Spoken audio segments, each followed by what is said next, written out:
Nouvelle journée d'action contre la réforme des retraites qui a été adoptée hier au Parlement. C'est la 7e journée de manifestation depuis la rentrée. Le mouvement sera-t-il suivi? C'est la question du jour. Les lycéens et une partie des salariés sont en vacances. Si des préavis ont été déposés, il semblerait qu'il y en ait moins que le 12 octobre. Ce matin, en tout cas dès 5 h du matin, les syndicalistes étaient sur le pied de guerre. L'union syndicale de la CGT de Roubaix a bloqué le dépôt de bus de Wattrelos à la zone de la Bec. Ils ont été rejoints par des agents de transport. Résultat, le trafic des bus a été perturbé ce matin. Au cœur de la colère, la réforme bien évidemment, mais aussi le climat d'insécurité qui règne dans les transports, en référence aux dernières agressions des chauffeurs de bus. La direction n'a pas souhaité s'exprimer. En revanche, les manifestants ont confié leur malaise au micro d'Élodie Bernachon. On les écoute.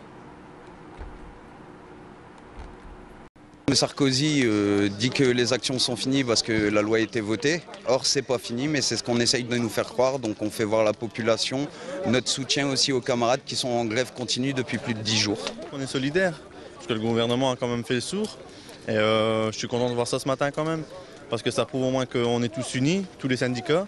Mais la CGT est venue en mouvement de force et ça fait plaisir de voir ça, oui. On ne va pas lâcher une seule miette. Le CPE avait été voté et a été retiré. Donc on pense que la réforme des retraites peut être retirée aussi. On a le soutien du public.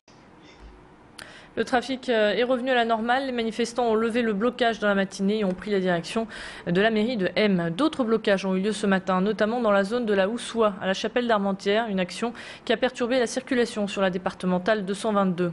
À Lille, une manifestation est prévue cet après-midi. Le départ est donné à 14 h 30 depuis la porte de Paris. On retrouvera nos équipes sur place pour faire le point sur la situation.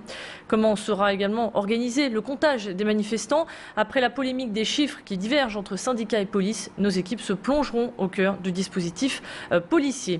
La réforme des retraites devrait être promulguée par Nicolas Sarkozy à la mi-novembre après l'avis du Conseil constitutionnel que la gauche a décidé de saisir.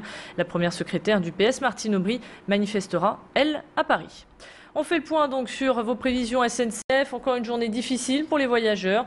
Pour les TER, 55% des liaisons devraient être assurées. Pour les TER-GV, comptez 2 liaisons vers Arras, 4 vers Boulogne. TGV Nord, 4 liaisons sur 5 sont assurées, mais pas de liaison vers Dunkerque, Calais et Tourcoing. Pour les TGV province-province, service normal pour Strasbourg. Pour le sud-est, 4 trains sur 5 assurés, mais Grenoble et Besançon ne seront pas desservis. Dans les airs à présent, mauvaise nouvelle si vous deviez prendre l'avion. Aujourd'hui, l'espace aérien à Lille, l'Équin est fermé. Aucun avion ne décolle ni n'atterrit. Le trafic reprendra ce soir à 19 h. Santé à présent, une campagne massive de vaccination a débuté à l'Université catholique de Lille après la découverte de 4 cas de méningite, dont 3 étudiants à l'université. Par prévention, l'Agence régionale de santé appelle les 20 000 jeunes de l'université à se faire vacciner. Une vaccination qui est recommandée jusqu'à 24 ans. Les injections se font au centre polyvalent de santé universitaire de la Cato. 200 étudiants ont déjà été piqués. Écoutez justement leur réaction. Cette campagne de vaccination est prise très au sérieux. Les étudiants ne veulent prendre aucun risque. On a reçu une circulaire nous informant qu'il y avait plusieurs cas de méningite sur le campus. Donc en gros, on a été incité à se faire vacciner. En gros, comme le calendrier vaccinal 2010 a été mis à jour, on n'était pas encore vacciné jusqu'à présent. Donc on en profite pour se faire vacciner. C'est un vaccin qui protège toute la vie.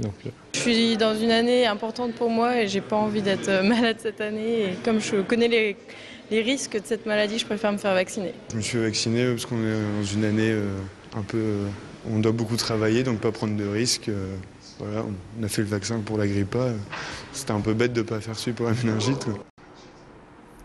Les déplacements propres ont trouvé leur place rue Nationale à Lille. Ici, on trouve vélos, scooters électriques, trottinettes et autres déplacements doux.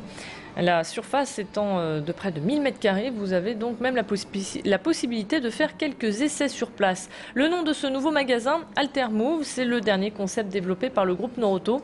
D'autres services sont proposés comme la location en libre service. Élodie Bernachon était sur place, elle s'est intéressée au vélo pliant. Voici d'ailleurs une petite démonstration. J'ai entre les mains un vélo pliant Strida. Il n'a pas l'air d'être un vélo puisque vous voyez, on ne voit pas comment on pourrait monter dessus, mais en fait il est très simple. C'est le vélo de la multimodalité, le vélo pour changer de transport très facilement, que vous pouvez en quelques secondes